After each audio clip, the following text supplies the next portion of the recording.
અને હવે નજર કરીશું 2 મિનિટમાં 10 મહત્વની ખબરો પર।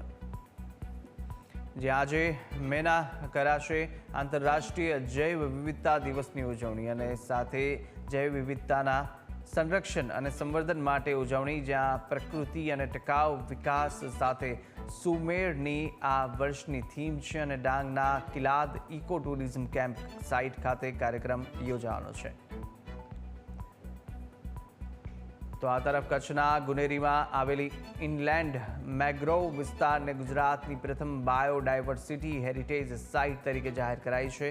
ડાંગના ચિંચલી ગામ પાસે આવેલા નેચરલ મેંગો ફોરેસ્ટ પણ જૈવ વિવિધતા અને વારસાના સ્થળો તરીકે પ્રસ્તાવિત છે। IPL 2025ની 64મી મેચ આજે અમદાવાદમાં રમાશે અને ગુજરાત ટાઇટન્સ અને લખનઉ સુપર જાયન્ટ્સ વચ્ચે મેચ, જ્યાં મેચને લઈને સ્ટેડિયમ આસપાસના રસ્તાઓ વાહનો માટે બંધ રહેશે। જનપથ 30 થી સ્ટેડિયમ સુધીનો રોડ વાહનો માટે બંધ રહેશે અને મેચને લઈને મેટ્રો પણ આજે મોડી રાત સુધી ચાલુ રહેશે।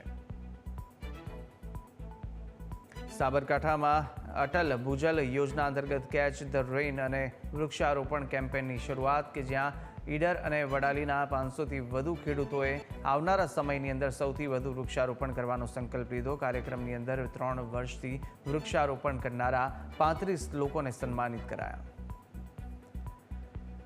સુરતની પલસાણા ગ્રામ પંચાયતે સમગ્ર ગુજરાતને અપાવ્યું ગૌરવ, જ્યાં પલસાણા ગ્રામ પંચાયતની નેશનલ ઈ ગવર્નન્સ એવોર્ડ માટે પસંદગી અને 1.44 લાખ ગ્રામ પંચાયતોમાંથી ગુજરાતની પલસાણા ગ્રામ પંચાયતની પસંદગી કરાઈ। મહેસાણાના ધરોઈ ડેમ ખાતે એડવેન્ચર ફેસ્ટ યોજાશે અને 45 દિવસ સુધી ચાલનારા એડવેન્ચર ફેસ્ટનો આવતીકાલે CM ભૂપેન્દ્ર પટેલના હસ્તે શુભારંભ થશે। ધરોઈ ડેમમાં પર્યટકો જમીન, પાણી અને આકાશની અંદર આનંદ માણી શકે તે પ્રકારનું આયોજન કરાયું છે।